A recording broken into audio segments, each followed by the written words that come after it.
నమస్కారం సార్. నమస్తే. సార్ ఎలా ఉన్నారు? Always all right. Okay. So బేసిక్గా మనం చూసుకున్నట్లయితే మంచు ఫ్యామిలీ ఎప్పుడు ఏదో ఒక విధంగా వైరల్లో ఉంటుంది. సినిమాల పరంగా కానివ్వండి, ఏదో ఒక న్యూస్ వల్ల కానివ్వండి. సో ఇప్పుడైతే గత కొన్ని రోజుల నుంచి, గత 2 రోజుల నుంచి అయితే ఒక న్యూస్ వచ్చింది బయటికి. ఏమనంటే కొట్టుకున్నారు ఆస్తుల కోసం అని చెప్పేసి. కొట్టుకున్నారు కాదు, కొట్టారు.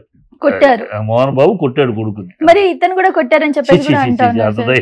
అంటే కొన్ని న్యూస్ లో అయితే అలాగే వచ్చింది. మన న్యూస్ సోషల్ మీడియాలో కొన్ని ఉన్నారు కోతి మొక్కలు వాళ్ళు అడ్డదేయడానికి ఏదో రాస్తూ ఉంటారు. సో ఇదంతా మీరు ఎలా చూస్తారు సార్? అంటే మీరు కొంచెం క్లోజ్ కాబట్టి. క్లోజ్ గా అనే పాయింట్ ఇక్కడ ఏంటంటే అమ్మా, ఒక కొడుకు తన తండ్రిని దారిలో, ఒక తండ్రి తన కొడుకును దారిలో తెచ్చుకోవడానికి తప్పుదారిలో నడువున్న కొడుకుని, తప్పటడు క్రమశిక్షణ లేని కొడుకుని, ఒక నష్టపోతున్న కొడుకుని, లైఫ్లో కరెక్ట్ దారిలో వెళ్ళలేక కింద మెట్లు జారుతున్న మెట్లు, ఆ కొడుకుని సరి చేసుకోవాలి, ఆ కొడుకుని సరైన మార్గంలోకి పెట్టాలి. ఎందుకంటే ఒక కొడుకు ప్రమాణంగా ఎదిగేస్తున్నాడు, మనం ఆలోచించాల్సిన అవసరం లేదు, వాడు స్టాండ్ అయిపోయాడు. ఈ కొడుకు స్టాండ్ అవ్వలేదు. ఇంకా ఈ కొడుకు అన్నీ ఉన్నాయి, కానీ ఎందుకని వీడి యొక్క యాటిట్యూడ్, వీడి యొక్క బిహేవియర్, వీడి యొక్క విధానము, లైఫ్ తీసుకున్న స్టైలు కరెక్ట్గా లేదు, అది రాంగ్ ట్రాక్లో ఉంది. కరెక్ట్ ట్రాక్లో పెట్టాలని ఒక తండ్రిగా మోహన్ బాబు ప్రయత్నం. ఆ ప్రయత్నంలో ఒక కొడుకు తప్పు చేస్తే చెప్పాడు, అడిగి చెప్పాడు, అది అన్నాడు, ఇది అన్నాడు, వినకపోతే ఫ్లాట్లు కొట్టాడు. ఒక తండ్రి కొడుకుని కొడతాడు, అది పెద్ద ఇష్యూ ఏముంది, కొట్టాడు అంతే. అది నార్మల్ గానే చూస్తున్నారు, కానీ బయట వైరల్ అయింది ఏంటి అని అంటే ఆస్తుల కోసం అయింది గొడవలు. ఏ ఆస్తుల కోసమేనమ్మా? తండ్రి కొడుకుని కొడతాడు. ఆస్తుల కోసం అయితే కొడతాడు. ఆస్తులు ఎవరి ఇళ్లలో లేవు. సంపద ఉన్న చోట, ఏ ఇంట్లో అయినా సంపద ఉంటే అక్కడ ఒకడే సంతానం అనుకో, ప్రాబ్లం లేదు. కానీ 2-3 సంతానం ఉంటే ఖచ్చితంగా ఇళ్లలో ఆస్తుల మీద గొడవ. ఇవాళ ఆంధ్రదేశంలో సెన్సస్ తీసామంటే 190 కుటుంబాల్లో ఈ సమస్యలు ఉంటాయి. అన్న తమ్ముడు ఆస్తుల కోసం గొడవ, తండ్రి కొడుకుల ఆస్తుల కోసం గొడవ, బాబామతుల ఆస్తుల కోసం గొడవ, పాస్టర్స్ ఆస్తులు కోసం జరుగుతూనే ఉంటాయి. సో అందులో ఇదే కొత్త కాదు, వింత కాదు, ఎక్కడ కనీ వినియోగంది కాదు, ఆస్తుల కోసం ఉంటాయి గొడవ. కానీ ఆ గొడవని 4 గోడల మధ్య ఉండాల్సిన విషయాన్ని అనవసరంగా బుద్ధి జ్ఞానం లేకుండా, విచక్షణ లేకుండా మనోజ్ చేసిన తప్పుడు పని. అది మీడియా దాకా వెళ్ళటం, మోహన్ బాబు అంతు చూస్తాను అని పిచ్చి డైలాగులు మాట్లాడటం. నువ్వెంత కొనుకేసి గొట్టం మోహన్ బాబు అంతు చూడటానికి? మోహన్ బాబు పేరు లేకపోతే నీ బతుకేంటి, నీ అడ్రస్ ఏంటి, హూ ఆర్ యూ? నీలాంటి వాళ్ళు చాలామంది కృష్ణానగర్లో ఉన్నారు, నీలాంటి పర్సనాలిటీ ఉన్నవాళ్ళు, వేషాల కోసం ఒక ఛాన్స్ అని. నువ్వు మోహన్ బాబు కొడుకు అని ఒక అనబట్టి నీకు ఆ స్టేటస్. అదే మోహన్ బాబు కొడుకు కాకపోతే నేను ఎవడు పలకరించేవాడు ఉంటాడా, పట్టించుకునేవాడు ఉంటాడా? కృష్ణానగర్లో ఉన్న 100 మందిలో నువ్వు ఒకడు వేషాల కోసం తిరిగేవాళ్ళు. అలాగా మోహన్ బాబు కొడుకు అవబట్టే నీకు ఆ స్థాయి, గౌరవం, మా లాంటి వాళ్ళు నీకు విలువ ఇచ్చేది. అందుకే నువ్వు అలాంటి మోహన్ బాబుని, నీ అడ్రస్కి మూలమైన మోహన్ బాబుని అంతు చూస్తానంటే ఎంత పొగరది, ఎంత అహంభావం, ఏంటి, ఎంత బుద్ధిహీనతది, ఎంత అజ్ఞానం అది. కడుపుకు అన్నం తినే మాటలేనది, కడుపుకు అశుద్ధం తినే నోటి నుంచి అలాంటి మాటలు వస్తాయి. మరి సార్ కాల్కి గాయమైంది, మీరేమో ఒక చెంపదెబ్బ కొడితే తప్పలేదు అన్నారు, కాల్కి కూడా గాయమైందని చెప్పేసి హాస్పిటల్లో అడ్మిట్ అవ్వడం జరిగింది బంజారా హిల్స్ లో. మరి అదంతా ఎలా చూస్తారు? వెళ్ళాడు, చూసారు కదా, వెళ్ళేటప్పుడు గుంటుతూ వెళ్ళాడు, వచ్చేటప్పుడు మామూలుగా నడుచుకుంటూ స్పీడ్గా వచ్చాడు. ఏమిటది, ఏం జరిగింది అక్కడ? యాక్టింగ్ అంటారు. మరి కళ్ళ కనపడుతుంది కానీ వీడియో చూడము కావాలంటే. వెళ్ళేటప్పుడు ఇట్లా ఇట్లా చేసుకుని వెళ్ళాడు, వచ్చేటప్పుడు డబ్బు వచ్చేసి వచ్చి కారు దగ్గరికి 2 నిమిషాల్లో అంత వాకింగ్ వచ్చేసింది. ఏ ఒక డ్రామా బిల్డ్. అందుకే చెప్తున్నా, ఆ పిల్లాడు రాంగ్ ట్రాక్ లో ఉన్నాడు, రాంగ్ ట్రాక్లో, రాంగ్ యాటిట్యూడ్లో, రాంగ్ మైండ్ సెట్లో, రాంగ్ టెంపర్మెంట్లో ఉన్నాడు. అది కరెక్ట్ చేసుకోవాల్సిన బాధ్యతగా ఒక తండ్రిగా బాధ్యత చెయ్యాలని తాపత్రయం. అక్కడే గొడవలు అవుతున్నాయి. అది గొడవలు అవుతాయి. ఆ పిల్లాడేమో వినే పరిస్థితులు, ఎవరి మాట వినండి, ఎవరి మాట వినండి, సీతయ్య అన్నట్టు ఎవరి మాట వినడు.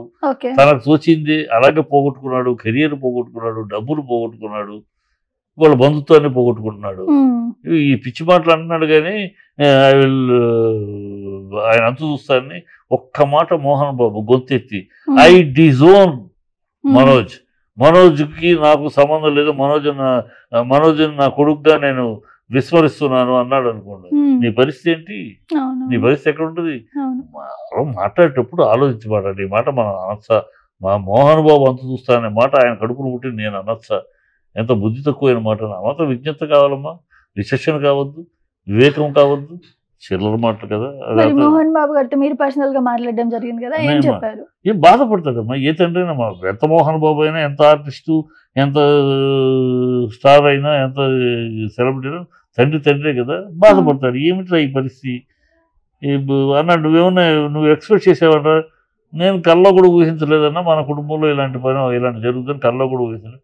అదేరా నాకు అర్థం కావట్లేదు, ఏమిటి ఇట్లా తయారయ్యాడు, ఇట్లా మాట్లాడుతున్నాడు, ఇదేం చేయాలి, ఏంటి ఈ కర్మ ఇంకెన్నాడు చూడాలో, ఇలాంటి సమస్యలు ఇంకెన్నింటి చూడాలో అని వేదాంతం మాట్లాడాడు. మూడు స్టేజెస్ ఉంటాయి, ఒక పొలం ప్రారంభం, కర్మ పొలం, ఇంకో పొలం ఇట్లా ఉంటుంది. పెద్దలు చేసే తప్పులు మన మీద పడతాయి. మా నాన్న అంత తప్పులు ఏం చేయలేదు, నాకేం చేయలేదు కనుక ఆ తప్పు పడేసే నా కర్మ పొలం ఏంటో నాకు తెలీదు. ఈ ప్రారంధం, బిడ్డలు ప్రారంధం అంటారు, బిడ్డలు ప్రారంధం ఇలా ఉందా నాకు బాధపడ్డాడు బాబు. నిజంగా ఏ తండ్రైనా బాధపడతాడు కదా. ఒక స్టేజ్ వచ్చి అన్నీ ఉండి పిల్లాడు తప్పుదారిలో వెళ్తున్నాడు, స్టాండ్ అవ్వట్లేదు, ఇంకా గట్టి ముద్ర వేయలేకపోతున్నాడు అంటే ఏముంది? ఒకటే నాన్నకు పుట్టిన ఇద్దరు కొడుకుల్లో ఒకతను ఇలా ఉండి ఒకతను అలా ఉండడం దాంట్లో ఏంటంటే తీసుకునే విధానం ఉంటుందమ్మా. ఒక సెలబ్రిటీకి 2 కోణాలు ఉంటాయి. ఒక సెలబ్రిటీ ఎంత కష్టపడితే ఈ స్థాయికి వచ్చాడు, ఎంత కష్టపడితే ఈ స్థాయి నాన్న పొందుకున్నాడు, ఎన్ని శ్రమ పడ్డాడు, ఎంత డిసిప్లిన్ లో అనేది స్ఫూర్తిగా తీసుకునే కొడుకు ఒకడైతే, నాన్న సెలబ్రిటీ కనుక ఆ సెలబ్రిటీ నుంచి వచ్చే హంగామాని దాన్ని స్ఫూర్తిగా తీసుకునేవాడు, మనం ఆ స్థాయిలో ఉండాలని దాన్ని స్ఫూర్తిగా తీసుకునే కొడుకు ఒకడు. ఇక్కడ అదే జరిగింది. మోహన్ బాబులోని ఒక స్ఫూర్తిదాయకమైన జీవితాన్ని, ఒక కష్టపడటం, డిసిప్లిన్గా పోరాటం, అలాంటి దాన్ని స్ఫూర్తిగా తీసుకున్నాడు విష్ణు. అందుకనే విష్ణు ఆ కష్టపడుతూ ప్లాన్డ్గా బుర్ర ఉపయోగించి వెళ్తున్నాడు. మనోజ్ ఏమో నాన్న యొక్క హైఫైని తీసుకున్నాడు. నాన్న సెలబ్రిటీగా అనుభవిస్తున్న ఆ పొజిషన్, నేను ఒక సెలబ్రిటీని దాన్ని ఆస్వాదించి ఆ సెలబ్రిటీగాని ఫీల్ అయిపోతున్నాడు. అక్కడ నా తేడా అంతే. తీసుకుని ఒక తండ్రిలో కోణం, ఏ కోణం ఏ బిడ్డ తీసుకుంటాడో ఆ బిడ్డ ఆ కోణంలోనే ముందుకెళ్తాడు కదా. ఇక్కడ అది మోహన్ బాబులో ఉన్న 2 కోణాలు, ఒక కోణం ఈ బిడ్డ తీసుకున్నాడు, సక్సెస్ అవుతున్నాడు. వాడు ఓన్లీ సెలబ్రిటీ కోణాన్ని తీసుకుని వెళ్ళిపోవాలనుకున్నాడు, అది కొందరు. సరే, ఇంకోటి లాస్ట్ క్వశ్చన్ ఏంటి అని అంటే, బేసిక్ గా అందరూ ఇప్పుడు చెప్తున్నారు రెండో కొడుకు అని చెప్పేసి, అలా అన్న రెండో వైఫ్ కొడుకు అని చెప్పేసి ఇలా చేస్తున్నారు అలా చేస్తున్నారని. కానీ బేసిక్ గా గతం నుంచి మనం చూసుకున్నట్లయితే ఎప్పుడు కూడా హైలైట్ చేయడం అయితే మనోజ్ గారినే జరిగింది. మోహన్ బాబు గారు ఉన్న ప్రతి ప్లేస్ లో తెలుగు ఫిల్మ్ ఇండస్ట్రీ ఛాంబర్ కి సంబంధించి ఏ విషయం అయినా ప్రెసిడెంట్ అవ్వాలని అన్నిట్లలో కూడా మనోజ్ నే ముందు పెట్టారు, విష్ణు ఎప్పుడు లేదు. ప్రొడ్యూసర్ గా ఇది మాకు కూడా విష్ణునిగా పెట్టింది, మనోజ్ పెట్టారు, విష్ణుని పెట్టారు. మరి అలా చూసుకున్నట్లయితే మరి పార్షియాలిటీ ఉందని చెప్పొచ్చా? విష్ణుని పెట్టడానికి విష్ణునేమో కంటిన్యూస్ 24 ఫ్రేమ్స్ అయ్యి పెట్టాడు, మా ప్రాజెక్ట్స్ పెట్టాడు. నువ్వేం ప్రాజెక్ట్స్ పెట్టలేదు కదా. ఆర్టిస్ట్ గా అసోసియేషన్ అది ఆర్గనైజేషన్. ఆర్గనైజేషన్ అంటే మేనేజింగ్ కెపాసిటీ కావాలి. సో ఆల్రెడీ విష్ణు అనేవాడు ప్రూవ్ చేసుకున్నాడు. ఇప్పుడు ఒక ఆర్గనైజేషన్, ఒక స్కూల్ నడుపుతున్నాడు, ఒక యూనివర్సిటీ, అన్ని ఒక ఆర్గనైజేషన్లో ఈజ్ ప్రూవ్డ్ ఈజ్ కేపబిలిటీ. నువ్వు అదేమీ లేదే, ఏమీ లేదు. నువ్వు దగ్గర ఆర్గనైజేషన్ స్కిల్స్ ఏమున్నాయని ప్రజలకు తెలియదు కదా. ఉందని నువ్వు అనుకోవచ్చు, కానీ తెలియాలి కదా. అందులో యువర్ ఫెయిల్యూరు, ఎవరు సినిమా తీస్తే ఫెయిల్యూరు, నీ లైఫ్ ఫెయిల్యూరు, అన్నీ నీ ఫెయిల్యూర్లో ఉన్నాయి. సో నేను ఎట్లా ఎంకరేజ్ చేస్తారు? ఆటోమేటిక్గా ఆల్రెడీ ప్రూవ్డ్ అవకాశం విష్ణుకి ఇచ్చారు అంతే. సో ఈ సెలబ్రిటీ ఇంట్లోనే కాకుండా నార్మల్ గా కూడా ఆ నాన్నలను కొట్టడం ఇలాంటివి అయితే కామన్ గా జరుగుతూనే ఉంటాయి. నాన్నలను కొట్టడం కాదమ్మా, నాన్న కొట్టడం ఒకేసారి. కానీ రీసెంట్ గా మనం చూసుకున్నట్లయితే గొంతు పిసికి చంపేసిన వీడియోస్ కూడా కొన్ని ఆస్తుల కోసం తండ్రి కొడుకుల మధ్యలో కామన్ అయిపోయింది కదా.